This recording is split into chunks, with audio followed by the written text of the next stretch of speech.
And okay, we're live, so you're good to start it when you are ready to. Okay, I'll keep an eye on the clock here. Perfect.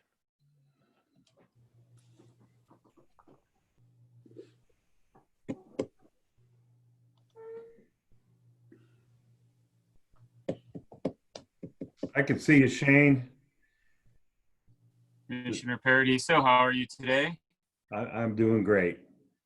Now, when the screens shift, is that Jimmy doing that when the photos move around? Nope, the system does it. The system rotates them? Yeah. I've been wanting to ask that question. If you slide your screen over, Tony, you'll get some additional people. Yeah, and then you get the participants or additional people, right? I Yeah. don't see your video, Tony. You don't. Oh. There you go. Thanks. Had to make that official. See, he's got a shirt on too. Yeah. That's $30 I ever Nope. spent. Yeah. Mike doesn't have any team spirit. Yeah. Team gear, right. Yeah, I'll try to. Okay, it is now 10 o'clock. Please join me in the Pledge of Allegiance. I pledge allegiance to the flag of the United States of America. and to the republic for which it stands, one nation under God, indivisible, liberty and justice for all. Okay, thank you. Tony, how about a prayer here, Commissioner Paradiso? I'd like to listen to the governor yesterday, and he quoted Ronald Reagan. We can't help everyone, but everyone can help someone. And with that, I would like to ask God to bless this meeting and to ask all those that reside in our county and that are participating to reach out and help someone today. Amen. Thank you, Mr. Paradiso. Thank you. Perfect. Nikki, you want to do a roll call for us? Sure. Commissioner Kirschner, I am here. Commissioner Paradiso, Here. Commissioner Thomas. Here. I'll accept the motion to approve the digital audio video recording of the previous board session that was held on July 9th. So moved. So moved. Thank you. We Second. got move All it a right, second. Shane. We I'll have a lot second. of I like the enthusiasm, boys. Well, we have a delay, but we're excited. There you go. Okay, Nikki, how about roll call?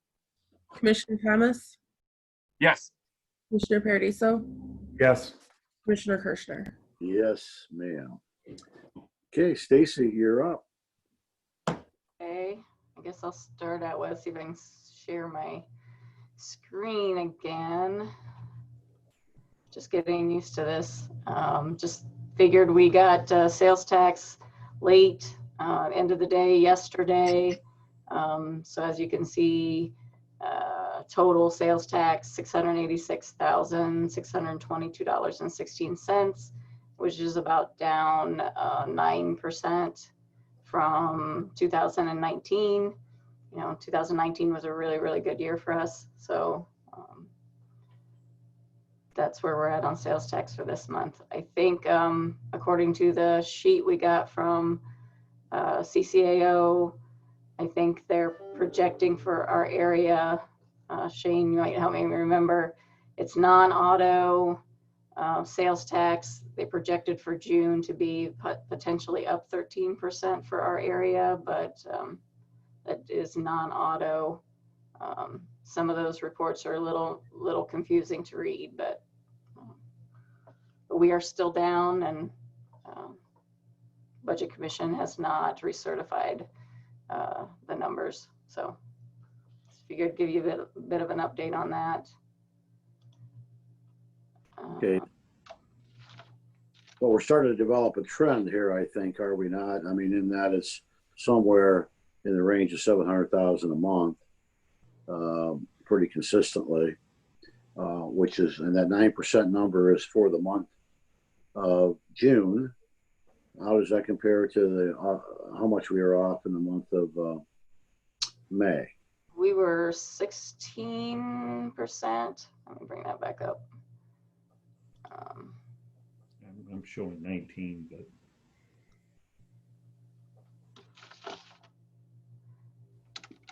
I don't have it on the screen either.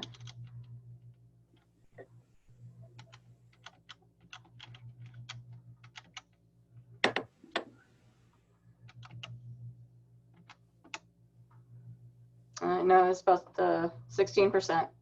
Yeah, okay, but the months of June and July for 2020 should pretty much reflect the bottom. Is that accurate in my thinking here? That's what we're hoping. The only conversations I've heard potentially that, you know, sales tax may have stayed up because of, you know, the stimulus that the, you know, president had pushed out. Also, unemployment, having the extra $600 a week for anybody that was unemployed. You know, that could be a factor that once those dollars end, we might have a downturn again. But if you just look at when the county, the state was shut down, yeah, these 2 months should be, without taking those other factors into it, be our worst, because we obviously are opening back up. Okay, well, time will tell us that, right? Okay, very good. To be reviewed again in August, right? For the July, yeah. Yep.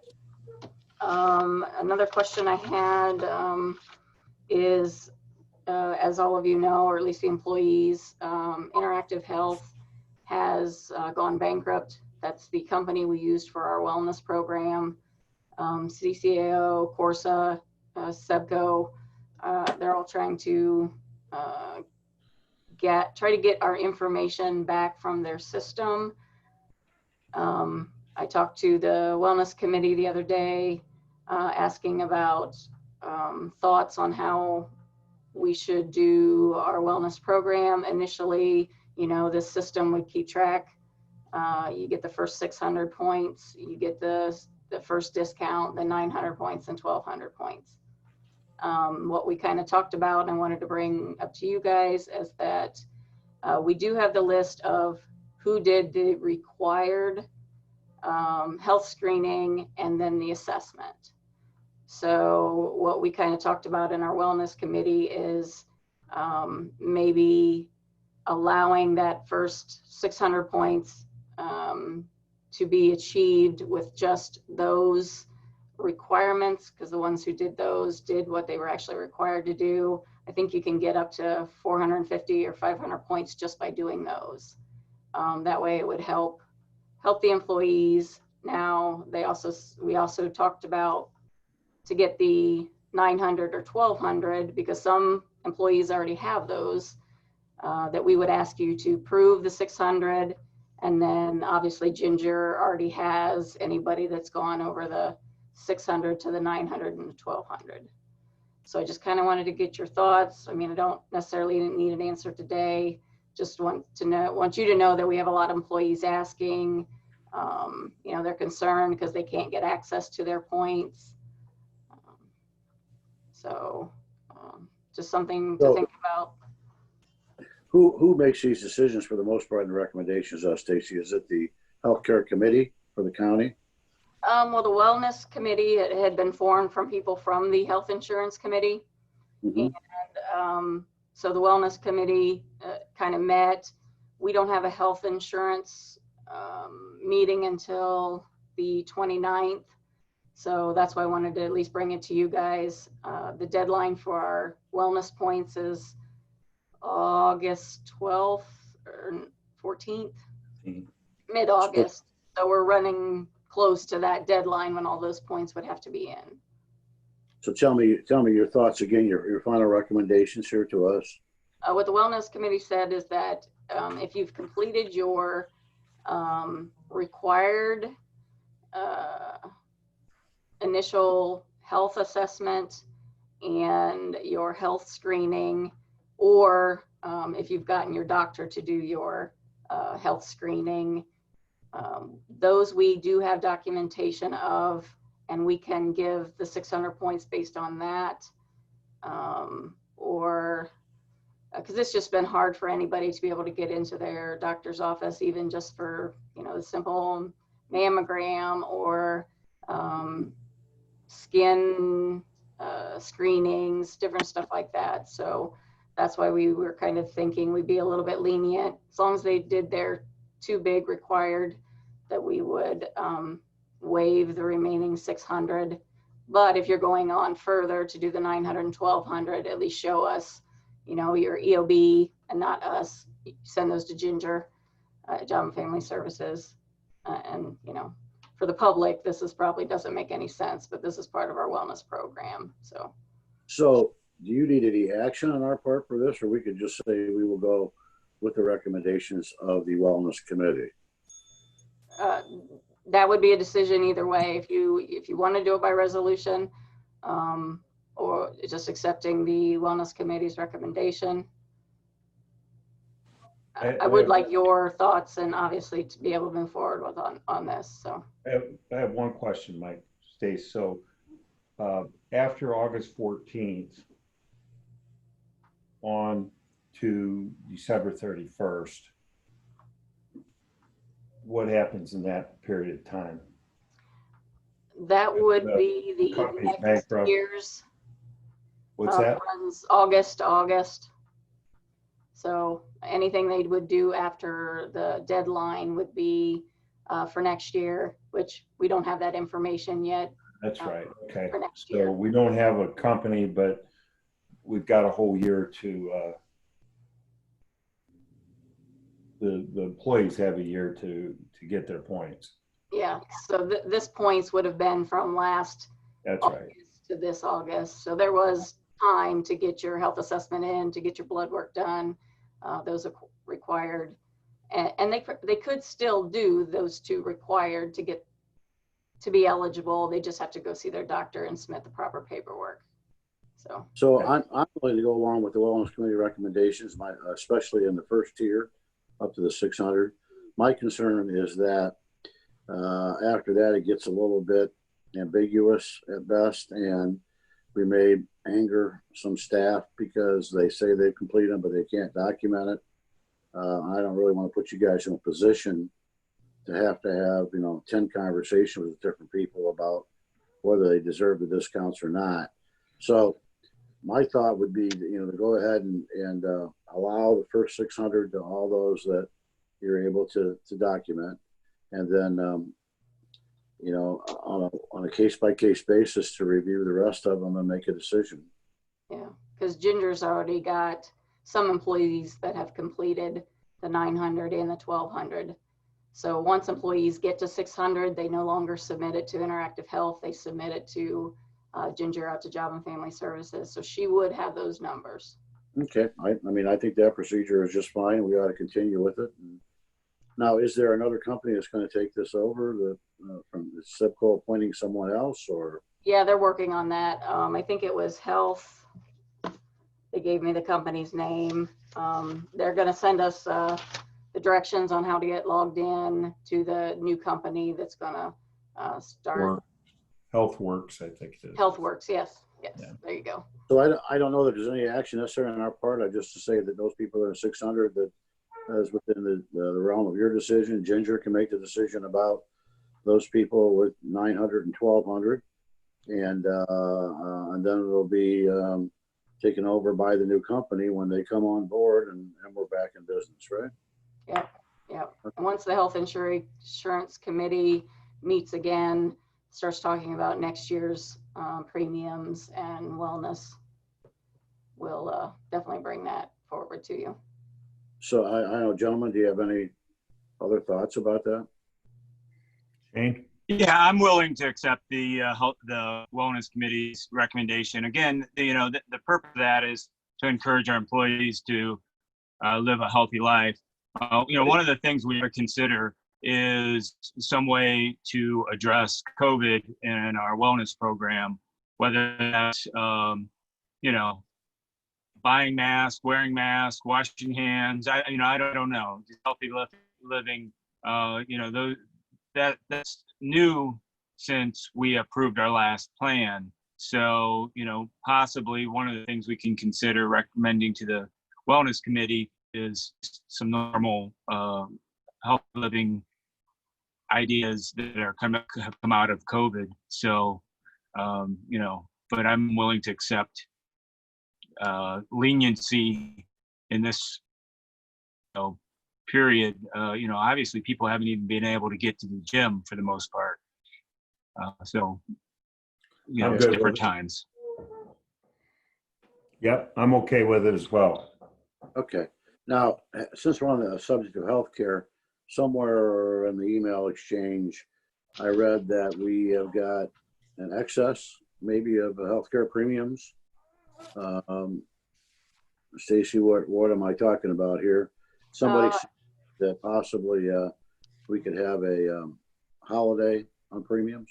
Yep, the Health Insurance Committee was going to go over those reports that Tasha sends out. We were going to go over them on the 29th and look to see where our expenses Claims. are at. Yeah. It appeared that we had some funds, available, that may be a possibility. So we will definitely be talking about that at our meeting and bringing that back to you. Okay, just want to make everybody aware of that And did possibility. we decide that we cannot put that money into an HSA account? We did. We're not allowed to do that. Right. Okay. Since it's technically their contribution because they're paying their premiums. Right. Okay. Okay, Stacy, anything else? Next topic. The only other thing is, I don't know if John Logston's on the line. We have another unit, HVAC unit down. This is the engineer's unit. The estimated cost is almost $17,000. We do have money in our capital projects fund, actually in the engineer's line, because we had earmarked money for the roof, which we had decided just to hold off on that right now.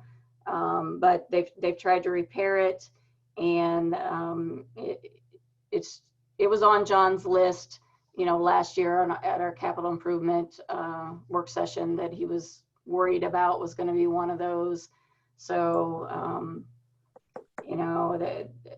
they do have few individual units in some of the offices, but the majority of the engineer's office air conditioning is out. So I'd like to move forward with that, have John get that ordered.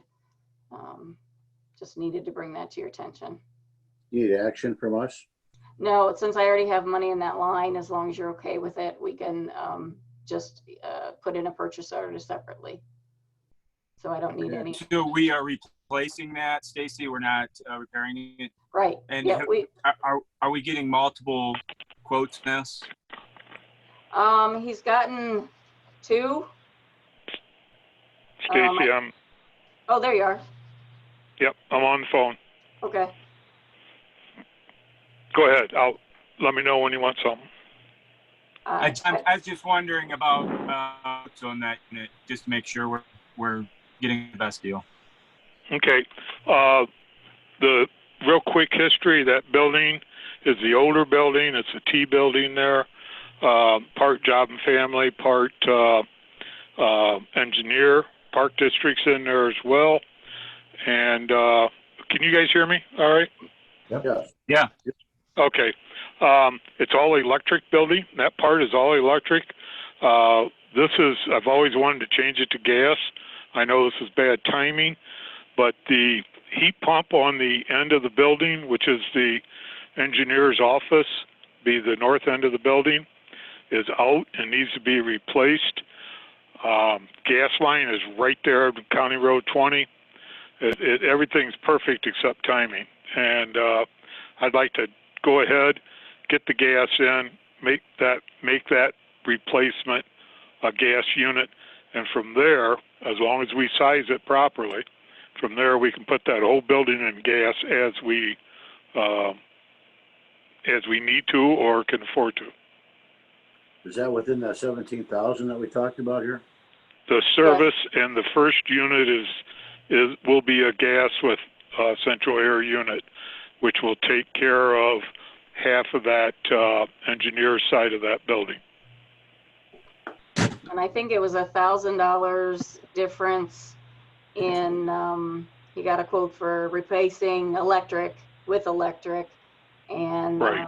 up to the gas furnace, switching it over, which should save us in the long term, was only about $1,000 difference. That is correct. Okay, well, any other discussion, Commissioner Thomas or Commissioner Paradiso? Okay, let's move forward. Okay, thank you. Yep. That's all I have. I'll quit talking now. All right. Commissioner Thomas, would you like to start the commissioner's reports? Yeah, I have a lot. I just wanted to say that I want to congratulate Tiffin. Their door's going very well, and they have had participation, and it seems to be very well received in the community. And it's being utilized, so that shows there was a demand. And I think it's a great way to be social and continue to social distance. So good job to the city of Tiffin. Thanks. Mr. Anthony, I know you've been to a few meetings this week. What do you got? Yeah, just a few things. I'd like to start and recognize one of our county employees who today's her last day. Mary Jane Keller over at the Senate County Auditor's Office has been with us for 25 years. And she announced her retirement effective the end of the month. Today's her last day. I've crossed paths with Mary Jane a few times, and she lets you know what she thinks, and I really, really appreciate that of her. I mean, she cares a lot about the county. She's worked hard, and we're going to miss her. And so I just want to recognize Mary Jane and thank her for all her efforts. Also, this morning we had a Fall Story Economic Development Zoom call. A lot going on over there. Just to briefly highlight a few things. Renee, as part of Renee Smith from Fall Story Economic Development, as part of the Land Bank, as well as Commissioner Kirschner, myself, Paul Harrison, and the two mayors. She announced that there are 34 vacant lots in the process of being sold and transferred back to the private citizens and taxpayers. So that's a good thing as the land bank continues to accomplish what they're out to do. The Learning Center at over there in Fostoria is going through some changes. Obviously the workforce through COVID, there's a lot of things going on. They are meeting on a regular basis, doing some planning, updating different programs, a lot of virtual things. Pretty exciting to see how hard they're working to help our citizens in Seneca County retrain themselves and try to cope going forward with job opportunities. There are jobs out there, it's just things are just a little different. Also working on another spec building. We approved the process a couple meetings ago for them to move forward. This would be their second spec building. That's going very well. There's a grant they've applied for, and so that's kind of exciting. And then finally, I want to just give a shout out to Kathy Oliver at Job and Family Services. Kathy, I don't know if you're on, but I read your report again this month, your quarterly report, and it's just amazing all the things that you're doing. And we had the opportunity to meet Steve today via voice anyhow on our 9 o'clock call.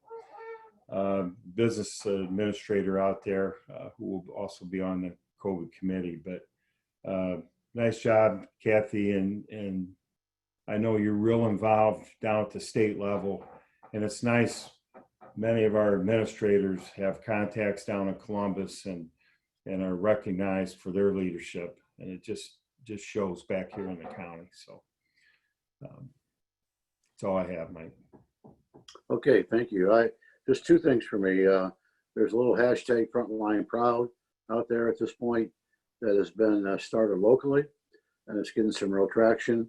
Reineke family dealerships are using it in all their ads. All Right Potato Chips, along with Manel Milling and a number of other places, and it's getting some real traction.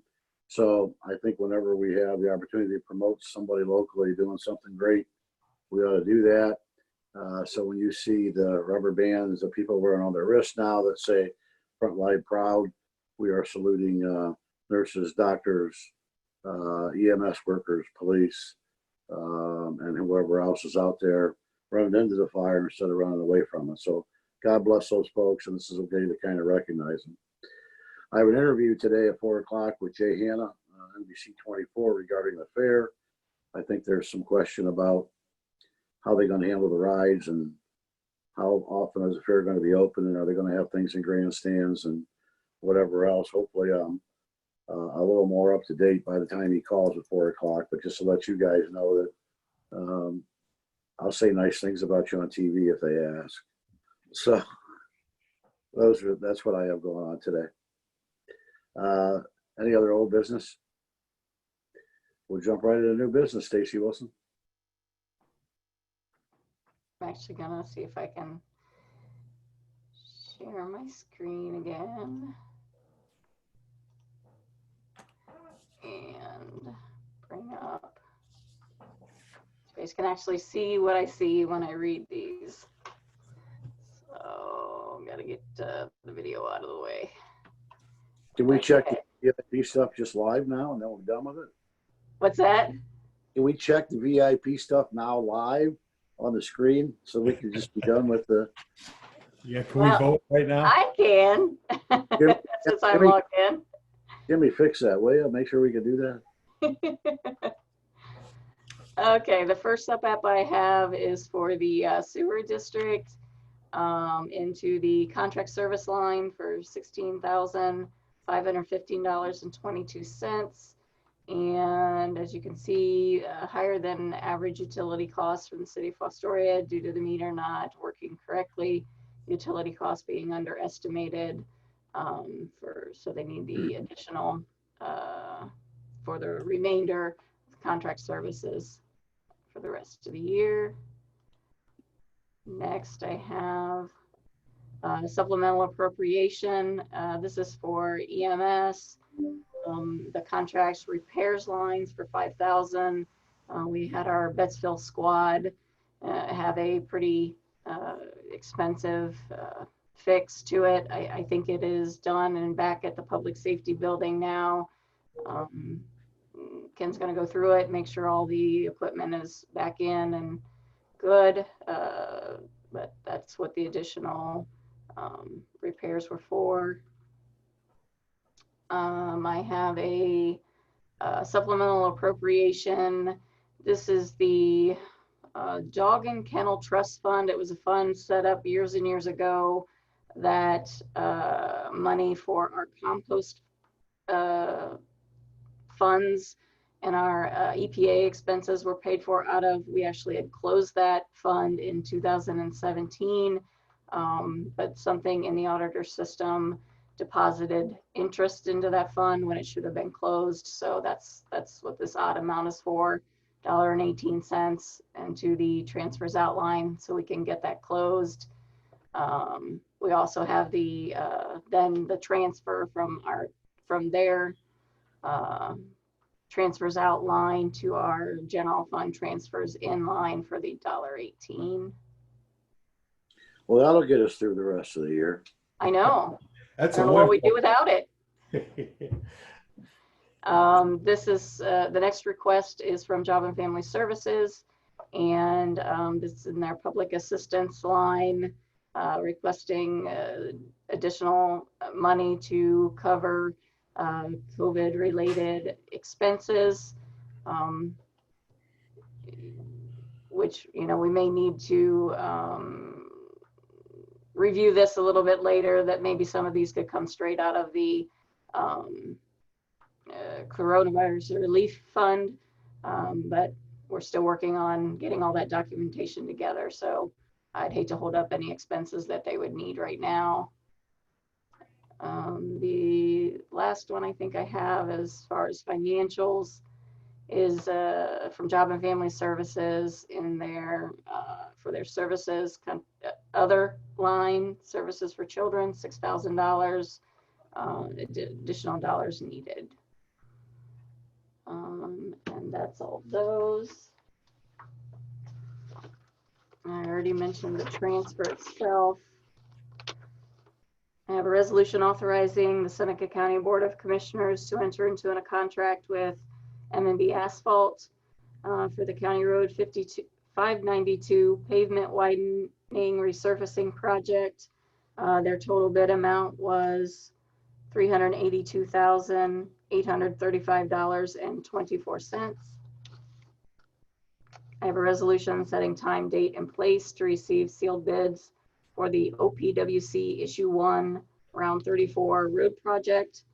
That will be due at the Commissioner's office by 11 a.m. on Thursday, August 6th.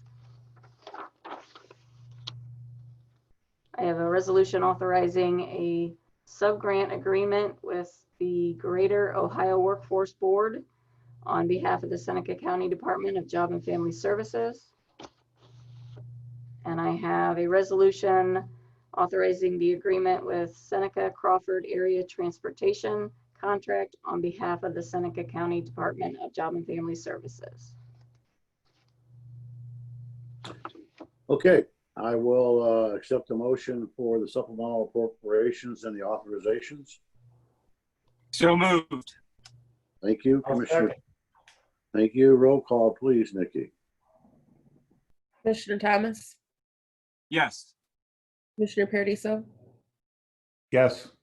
Commissioner Kirschner. Yes.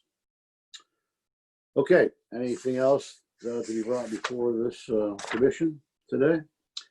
Hearing Are none. we cancel next week's meeting? Yes. Yeah. Sorry. Good point. Can you hear me? I'm Yes. Collins. Okay. The reason I'm calling in, and I think this is the appropriate point, is I wanted to discuss a house that is Wait. located on 16040 County Road 34 in Bellevue, Ohio.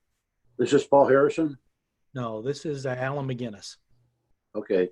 Alan, you want to give us your name and address and Sure. so that we have it for record? Okay, my name is Alan McGinnis. I live at 16040 or 45 County Road 34, Bellevue, Ohio, right in Flat Rock, Ohio, for Okay. those of you who are curious. And we have an abandoned house that's adjacent to us, actually catty corner to us. The house was abandoned about 5 years ago. And shortly after the house was abandoned, somebody stripped out all the wiring and plumbing in the house. And then after that, we had we believe is people dumping garbage into the house. And over the years, it's continued to degrade to the point where we're now having rat and mice problems, along with rodents, raccoons, stuff like that, coming in and out of the house because the doors cannot be closed because the house is shifted and it's left open. Plus, there's a lot of black mold growing in the house. And I've been working with Kevin Oney, the township trustee, to try to get this house condemned, in which we did get it condemned a year ago. And we've been working on trying to get something done with the house since then. We finally recently, we believe, contacted the owner of the home.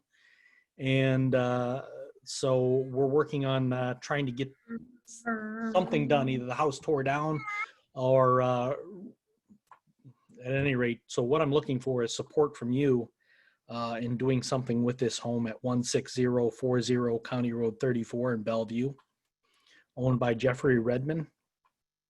I have been working with the health department, Laura Wallen Revenstein, I believe, and trying to get something done with this home. So what is it specifically that you would like us to do?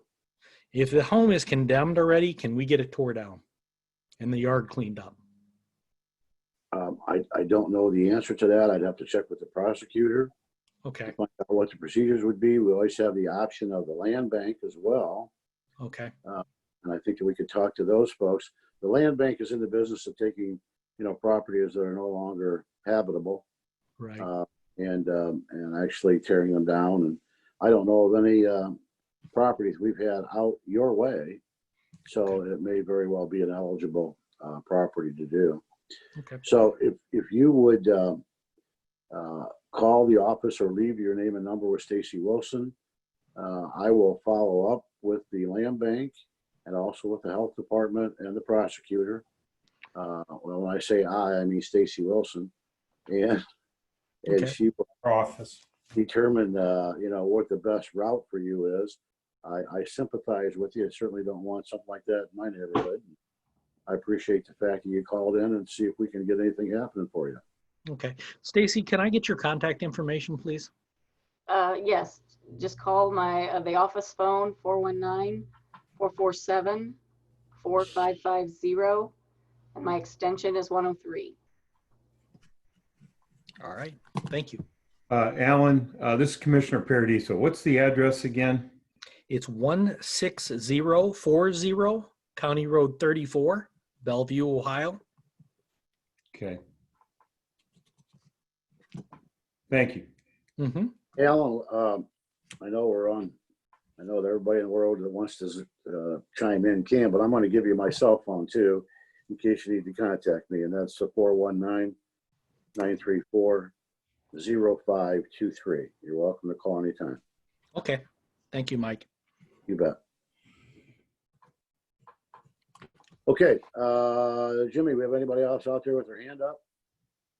No one has said anything in the chat, but just so everyone knows, you could unmute yourself and come forward at this time if you have any public comments. Okay. Tyler Shuff, I see him lighting up. Can you guys hear me? Can you hear me now? Yes. How's everybody doing today? All right, Tyler. I don't know if my video's on or not or out. You probably don't want to see that anyway, but yeah, just thought I'd give a quick little report here from the city. I'm sure as you guys seen here in the news, we're getting ready to do the Jefferson Street streetscaping project. That'll hopefully be done here by the end of the year. That includes paving, restriping, curbing, stamped asphalt, some sidewalk repairs, possibly some new trash receptacles, hanging baskets, that sort of thing. But that stretch will go from the tail end or the north end of the Commissioner's building past the East Tower, Nationals water feature there, as well as right in front of the library. So I think that'll be a nice improvement for some of our city, county offices, the library. I think that'll look really nice here on Jefferson. Jack and Doe's just celebrated their 50th year in business. Dick Valentine, he's been there for 50 years now. They had a celebration last week. It was well attended and well deserved, and they've been a staple in Seneca County and Tiffin here for a while. So it's nice to see them reach the 50-year mark. Also, we've applied for some funds to improve Nature Trails Park. Not sure if the rest of the group knows which park that is, but it is at the end of Davis Street. It's one of our only city parks that has river access. So we are applying for funds to do some improvements down there, possibly some new lighting, possibly a trail. There's been some different talks, but we are going for some funding to improve that park. It's in the 2nd Ward, but kind of near my house where I grew up when I was younger, over by my grandparents and my father. So looking forward to seeing some of the improvements to that if we can secure some of that funding.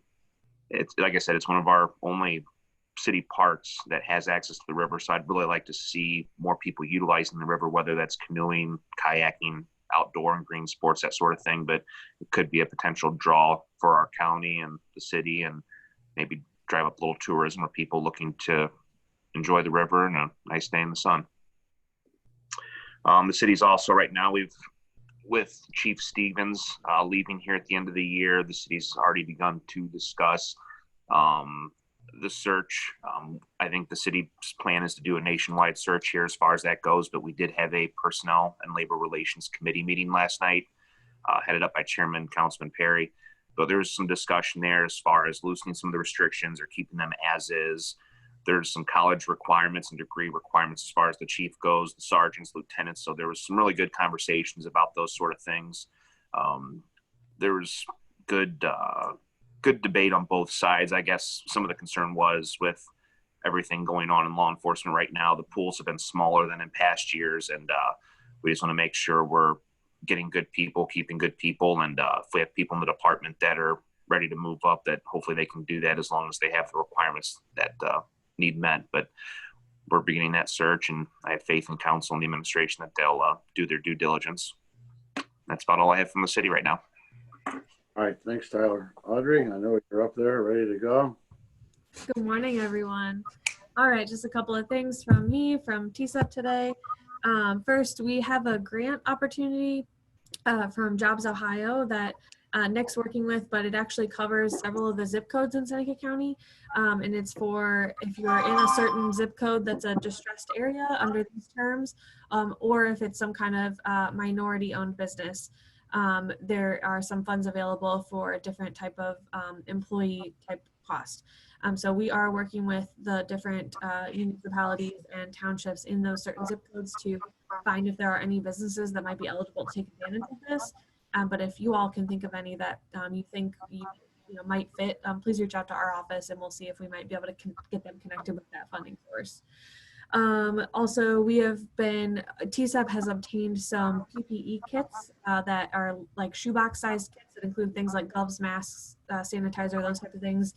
And we want to get them distributed out to small businesses. We're working with the villages and townships to try to identify some small businesses that could benefit for that type of free resource. So we're working on those. Again, if you can think of any that might be a good fit out in the rural areas, let me know.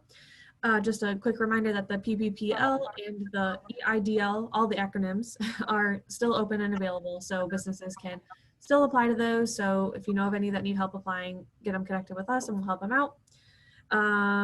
As it was mentioned, the door is up and running. If there are any businesses that have questions about if they want some more signage or stickers for the door, that kind of thing, please have them reach out to Amy and we can get them involved so that they're benefiting or staying out of the door, whatever they prefer.